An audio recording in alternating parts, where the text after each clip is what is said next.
wabarakatuh. Apa kabar sahabat keluarga Indonesia? Saya Citra Anggia menemani Anda lagi tentunya di Keluarga Indonesia. Selama 30 menit ke depan kita akan memberikan informasi yang edukatif tentu saja tentang parenting. Dan acara ini merupakan dukungan dari Kementerian Pendidikan dan Kebudayaan Indonesia untuk Anda masyarakat Indonesia agar lebih produktif di rumah. Nah, hari ini ada hal yang sangat menarik untuk kita perbincangkan, terutama mengenai peran orang tua yang sangat-sangat penting untuk anak, terutama masalah mengatur emosional pada orang tua. Wah, ini merupakan hal yang bisa jadi reminder untuk kita semua sebagai orang tua ya. Ada orang bijak berkata, anak itu refleksi dari orang tua. Apakah benar? Sikap dan juga sifat kita yang biasa kita terapkan di dalam rumah itu akan ditiru seorang anak. Nah, supaya tidak penasaran, langsung saja kita lihat tayangannya berikut ini. Semoga membantu ya. Kembali lagi dalam Tawa Sahabat Keluarga, saya Hilbram Dunar dan masih bersama sahabat-sahabat saya, ada Ibu Najila Shihab, Maela, Assalamualaikum, Panji Pragiwaksono, apa kabar Ji? Baik sekali kakakku. Kalau kita membahas mengenai keluarga, bukan hanya membahas mengenai anak-anak, tapi juga termasuk orang tuanya nih yang penting nih, karena apa yang terjadi pada orang tuanya ini bisa berpengaruh ke anaknya. Nanti dari situ anaknya mempengaruhi mood lagi orang tuanya, muter di situ aja. Kalau bagus nggak apa-apa, tapi kalau kurang menyenangkan kan harus diperbaiki. Apalagi kalau kita berbicara mengenai emosi. Emosi itu ada bagusnya, ada jeleknya loh. Bagaimana nih mengelola emosi yang baik sehingga bisa menimbulkan aura yang positif dalam keluarga? Coba kita dengerin ceritanya Panji dulu, seperti apa? Terima kasih, mohon izin. Jadi anak saya itu bikin saya emosi. Langsung amat ya. Ya, saya pelan-pelan. Jadi memang ya saya bisa memahami kalau anak-anak saya kadang-kadang bikin saya emosi. Saya juga ingat bahwa itu tidak diniatkan oleh anak-anak saya, namanya juga anak-anak kan. Iya. Kadang-kadang saya suka bingung. Ini diajarin ngikat tali sepatu kemarin, sekarang udah lupa gitu, minta-minta saya mulut. Saya baru ingat tuh dia masih anak-anak. Saya umur 30. Berapa umur saya? 39. Hampir seumur hidup saya. Ya? Apa? Lumayan. Nah, permasalahan anak saya adalah setiap kali dia bikin saya marah-marah itu bukan karena dia nakal, justru karena dia apa adanya, anaknya, lempeng aja gitu. Saya ingat satu masa dia lagi keranjingan Angry Bird. Setiap hari tuh di rumah, di setiap pojok tuh ada suara tahu nggak suara Angry Bird gitu-gitu. Setiap hari, setiap pojok, kadang-kadang lagi malam udah mau tidur, suara apa itu? Dari mana anak saya masih main Angry Bird kayaknya. Nah terus udah gitu saya lagi kerja nih, lagi serius pakai laptop, kerja di sofa panjang. Terus di pojok mata saya ngelihat anak saya mindik-mindik di atas senderan sofa di ujung sana. Saya diemin aja kan, saya nggak tahu dia mau ngapain. Tiba-tiba dia lompat, buak nindik saya. Saya bilang, Dipo kamu ngapain sih? Dia bilang, aku Angry Bird. Dalam hati saya bilang, berarti ayah babi dong, gimana? Haram dong. Babi fiksi. Nah, anak saya juga sering kali mengutarakan apa yang ada dalam kepalanya, langsung, secepat itu. Jadi kadang-kadang, sebagai orang tua, saya harus bisa kelola refleksnya dia. Jadi seringkali saya kalau kemana-mana di briefing dulu anak saya. Saya waktu itu pernah ngajak anak saya ke rumah sakit kanker. Karena saya punya yayasan Pita Kuning, mau ketemu sama beberapa pasien kanker anak-anak dan orang tuanya, dan saya ngajak anak saya supaya anak saya terbiasa berkegiatan sosial. Sebelum ketemu anak-anak ini saya kasih tahu, Dipo nanti kamu akan ketemu sama teman-teman seumuran kamu, tapi mereka itu sakit, Dipo. Jadi rambutnya botak karena kemoterapi, ada yang kakinya bengkak, ada yang retinoblastoma, matanya bengkak. Jadi nanti ketika kamu ke situ nggak usah ngomongin soal penyakit ya, jangan ngomongin masalah sakit, kasihan merekanya. Ngerti kamu, Dipo? Ngerti ayah. Ketemu nih saya sama mereka. Semuanya pada senang. Ada Kak Panji, ngajak anaknya. Anaknya namanya siapa? Dengan percaya diri anak saya berdiri di depan mereka semua. Nama aku Dipo. Aku sehat. Iya Allah. Harus tahan emosi. Sekian dari saya. Tepuk tangan dong buat Panji. Itu gue berkeringat loh bro. Langsung gak enak, gue mesti gimana. Iya bener juga ya. Gak salah tapi anak saya. Gak salah. Jujur kok. Iya kan ngomongnya gak boleh ngomongin sakit. Iya. Dia ngomong sehat. Dia ngomong sehat. Mbak Ella, kan kita kepinginnya anak kita tuh yang baik, yang sopan, santun, punya empati. Tapi sebagai orang tua kalau ada anak-anak yang tiba-tiba punya kelakuan aneh, nyebelin, gak sesuai dengan keinginan kita, kan kita harus ngasih tahu dong. Marahin dong, ya kan boleh dong. Nah, marahin ini kan juga pakai emosi ya. Nggak boleh gitu, atau yang nggak boleh gitu, atau benar-benar emosi nggak boleh gitu.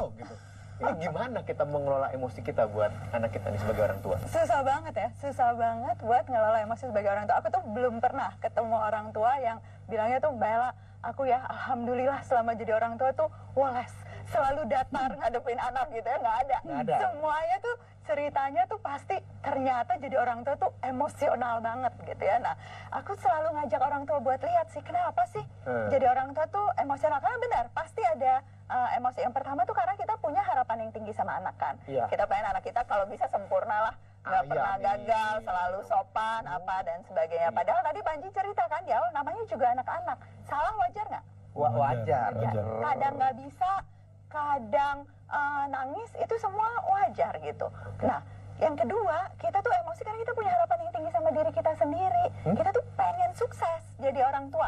Ibaratnya nih ya, gue mau sukses kayak apa di karir, terkenal kayak apa. Kalau aku nggak jadi orang tua yang baik, hidupku tuh nggak bermakna. Nah, jadi kita emosional, kita emosional. Karena ke anak harapannya tinggi, ke diri kita sendiri harapannya tinggi. Nah, yang aku selalu ajak lihat, kalau kita emosi, itu tuh penyebabnya apa sih sebenarnya? Kebanyakan tuh diri kita sendiri loh, pulang nih ya, pulang kantor, anak ngerjain PR. Nggak bisa. Kamu belum selesai PR-nya, ya kan? Masa gini aja nggak bisa. Anaknya Panji bisa. Ibu itu udah post di medsosnya. Orang tua. Jadi banyak banget kejadian kita marah ke anak, kita emosi. Sebenarnya itu yang emosi kita tuh buat diri kita sendiri. Kita tuh marah sama diri kita sendiri. Kita tuh nggak enak sama teman kita. Nah, itu yang aku selalu bilang, pedoman utama ngelola emosi orang tua. Kenal dulu emosi ini nih penyebabnya apa ya? Benar-benar buat anak, atau sebenarnya kita lagi sebetulnya harus mengolah emosi kita terhadap diri kita sendiri. Karena kalau anak nggak ngerjain PR, kira-kira yang dibutuhin ibu yang lagi histeris marah-marah atau ibu yang oke, ya udah, yang susah mana? Yang kamu udah bisa. Yang dibutuhin kan ibu yang tenang pasti, bukan ibu yang kayak sibuk mikirin post medsos atau sibuk mikirin si gurunya. Nah, itu yang pertama kali diajarin nih kalau di kelas keluarga kita. Kenal dulu emosi kita nih. Kenapa sih kita nggak enak sama mertua? Kita khawatir berlebihan, kita merasa bersalah, kurang waktu sama anak. Apa yang bikin kita tuh punya emosi-emosi itu? Nah, sesudah kenal itu biasanya jadi lebih mudah tuh buat ngelola. Oh, aku kayak gini nih ya, emosinya wajar ya, bukan berarti nggak boleh marah, nggak boleh khawatir, nggak boleh merasa bersalah, nggak. Aku kayak gini, nah tapi yang dibutuhin anak tuh apa? Yang dibutuhin anak pada saat itu seringkali berbeda dengan kebutuhan emosi kita. Kalau kita marah-marah, kebutuhan kita kan wah nyablak gitu ya, cerewet dan sebagainya. Tapi yang dibutuhin anak apa? Oh, yang dibutuhin tenang. Tenang. Iya. Anak lagi tantrum. Kan sering tuh ya, pernah ngerasain ya? Guling-guling. Kalau Panjinya yang tantrum. Anaknya ngeliatin kan. Glinding-glinding di lantai. Aku juga suka gitu. Sering banget ketemu ibu-ibu atau bapak yang kamu mama aja. Aku gini, ini ya yang satu mah 3 tahun, dia 30 tahun. Yang teriak-teriak, yang mana? Yang 3 tahun wajar, yang 30. Jadi anak kita emosi, kita ngadepinnya juga emosi. Prinsip utamanya jangan drama. Jadi orang tua itu nggak boleh drama. Wah bagus tuh, jadi orang tua jangan drama. Kalau anak itu susah banget, susah. Nah susah, kalau nggak ya jadi orang tua mah gampang semuanya. Tenang. Jadi kalau anak pasti ada dramanya. Kita yang orang dewasa harus bisa mengelola emosi dengan baik. Nah itu butuh latihan. Oke, contohnya dulu Mbak Ella, tuh anak tantrum, jadi kita orang tua diemin aja? Nah, atau kita gini, pertanyaan utamanya apa yang dibutuhkan anak saat ini? Aku pernah ngalamin nih, anakku tantrum kan. Yang anak pertama nggak tantrum, lain temperamennya gitu ya. Yang anak kedua nih tantrum, bingung banget loh, sumpah. Tapi terus aku gini, oke, yang dibutuhin dia tuh apa ya? Tahu nggak yang aku lakuin apa? Dia lagi jerit-jerit di mall gitu ya, aku ikut tiduran. Oh dia, terus dia bengong. Nggak, karena aku tuh pengen tahu. Aku tuh pengen tahu yang dia rasain. Hampir saya marahin nih Bu Sasi. Kok tidur? Mau saya gituin tadinya. Saya lupa ini Karena gini, pernah nggak ngerasain tiduran di mall atau di pusat perbelanjaan? Itu tuh pusing banget loh. Pusing. Suara tuh bising banget, ya kan? Iya. Suara bising banget, lampu terang banget, ya kan? Kaki-kaki lewat, gitu ya. Terus aku gini, oh jadi yang dibutuhin anak ini tenang. Yang dibutuhin anak ini tuh bukan ibu yang kayak kalau ngikutin emosi nih, Hildra, yang kayak mati deh gue, semua orang ngeliatin. Gimana nih kan kita emosi tuh yang kayak, aduh kita jadi marah-marah, kamu tuh ya malu-maluin mama banget. Suka sampai ditarik-tarik cepet ditarik gitu ya. Tapi bukan itu yang dibutuhin anak gitu pada saat itu. Oh dia butuh tenang. Jadi ya udah aku angkat cepat-cepat gitu ya, dia masih meronta-ronta, aku ajak ke ruang menyusui, kan di tempat umum sekarang ada tempat menyusui yang benar-benar tenang. Nah di situ ya oke, tenang. Itu yang dibutuhkan dia pada saat itu. Nah itu jadi kalau kita jadi orang tua tuh kita harus mikir 2 kali.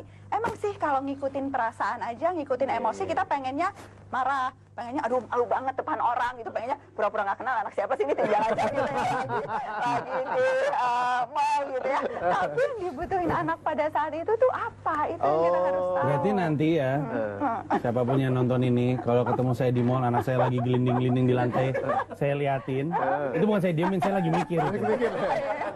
Bentar, ini anak mau apa nih? Kayaknya dia nyari password wifi.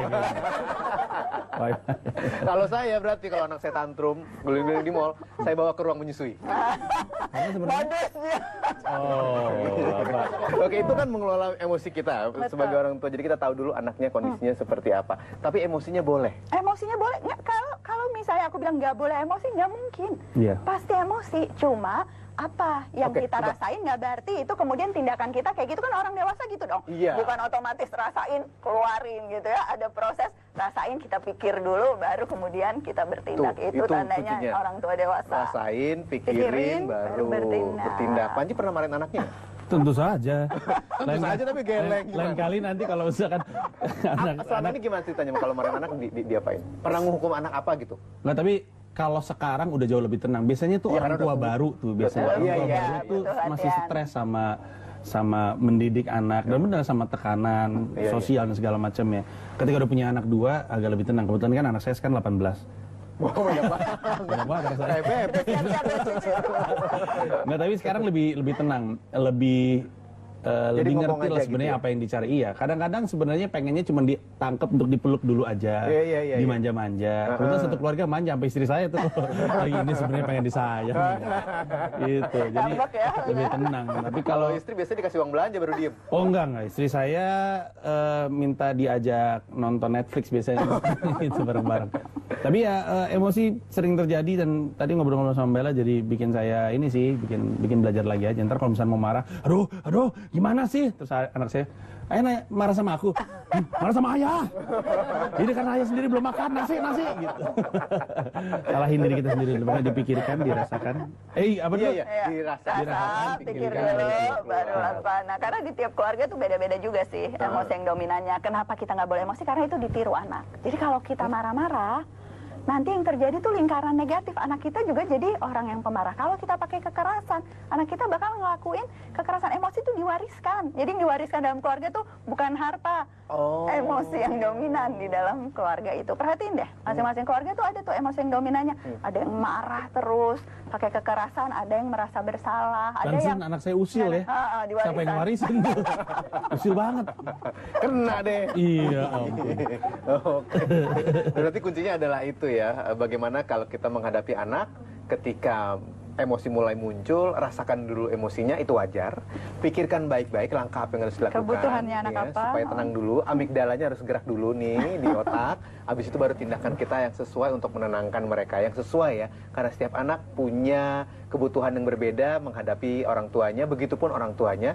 Dan yang tidak kalah penting, emosi itu diwariskan dalam keluarga. Betul, jadi lingkaran. Jadi lingkaran. Mudah-mudahan lingkaran baik terus yang Anda dapatkan Amin. bersama keluarga Anda. Mbak Ella, terima kasih. Thank you. Panji, terima kasih. Terima Kita kasih ketemu banyak. lagi pada kesempatan berikutnya di Tawa Sahabat Keluarga. Saya Hilbram Dunar, sampai jumpa. Ternyata hal yang lumrah ya, emosi kita terhadap anak itu bisa dialami semua ayah dan bunda di rumah. Asalkan kita mengetahui batasnya seperti apa dan kita bisa memfilter emosi kita terhadap anak dan kita bisa membuat mereka nyaman juga dalam pandangan positif. Nah, selanjutnya mungkin dari Anda ada yang masih bingung bagaimana caranya mengelola emosi kita pada anak. Tenang ya, masih ada informasi yang kami siapkan dan wajib Anda saksikan. Sesaat lagi ya, tetap bersama kami di Keluarga Indonesia.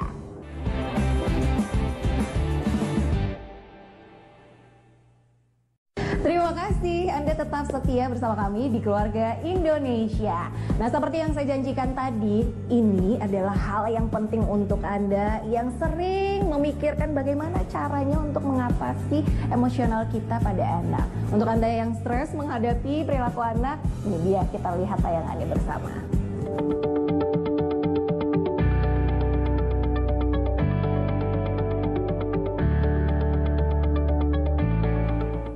Ayah bunda yang baik hati, saya ingin berbagi pada ayah bunda sekalian bagaimana mengatasi stres pada orang tua.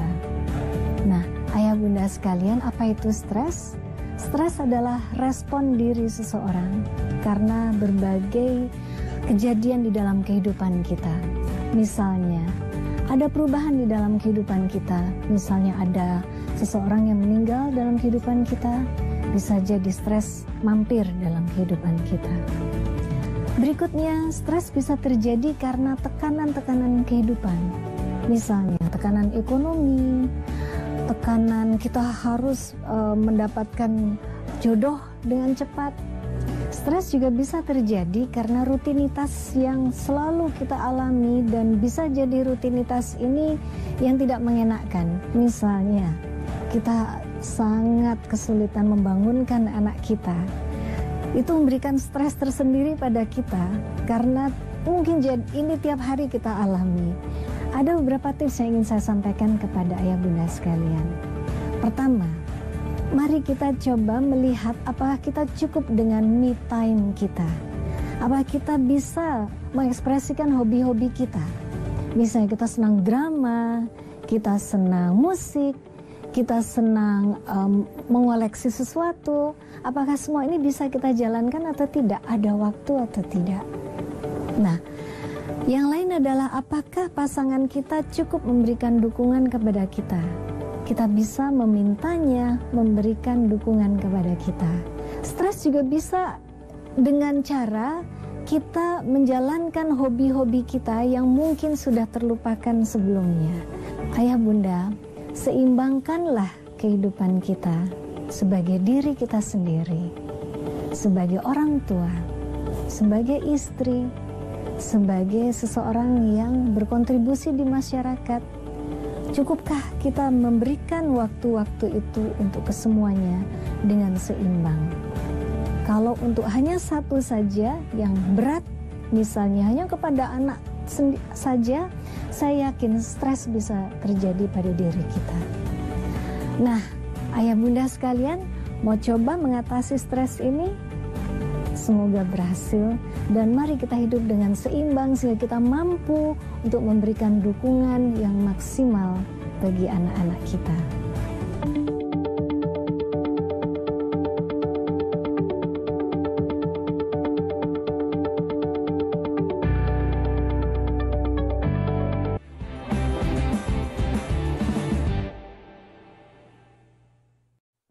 Sahabat Keluarga Indonesia, menjaga komunikasi dengan anak itu sangatlah penting. Jangan sampai kita salah menyampaikan sesuatu pada anak dan memberikan dampak negatif pada anak kita. Bagaimana caranya ya kita menjaga komunikasi agar tetap baik terhadap anak kita? Langsung saja yuk kita lihat, ini dia tayangannya.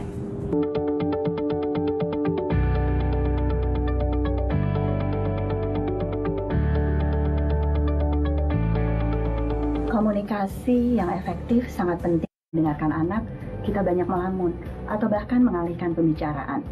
Padahal untuk anak, sangat penting bahwa perasaannya didengarkan, empati kepadanya.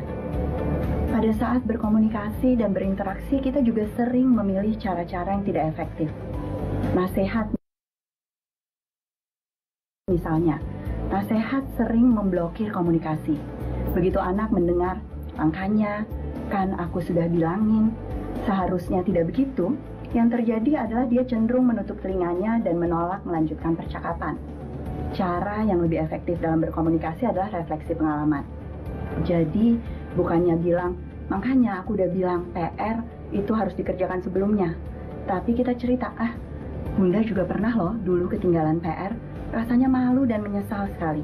Yang satu, nasihat yang menghambat komunikasi. Yang kedua, refleksi pengalaman yang justru memperlancar komunikasi. Pada saat kita berkomunikasi dalam keluarga, seringkali kita juga ragu atau menggunakan kata yang tidak tepat pada saat menyatakan perasaan kita. Kita cenderung sering menuduh anak, kamu sih pemalas, kamu sih tidak tanggung jawab, kamu sih pulangnya telat melulu. Padahal yang bisa kita lakukan adalah menyatakan perasaan kita. Ibu khawatir kalau kamu pulang terlambat. Jadi kita menggunakan perspektif kita, sudut pandang kita, dan menggunakan pesan kita sebagai ayah bunda kepada anak. Kalau kita mempraktekkan metode komunikasi ini, maka yang akan terjadi adalah komunikasi yang lancar dan tentunya hangat di dalam keluarga. Semoga kita terus bisa hadir dengan sepenuh hati dan sepenuh tubuh untuk anak-anak kita. Nantikan tips selanjutnya dari saya, Najla Shihab, dalam seri Pendidikan Orang Tua.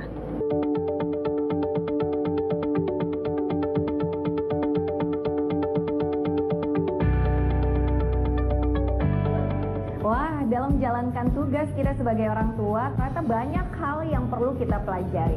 Tetap semangat ayah dan bunda untuk mendampingi anaknya tentu dengan hal positif ke depannya. Dan akhirnya saya Citra Anggia beserta kru yang bertugas mohon pamit undur diri. Terima kasih atas waktu Anda dan tetap sehat-sehat ya. Wassalamualaikum warahmatullahi wabarakatuh dan sampai jumpa.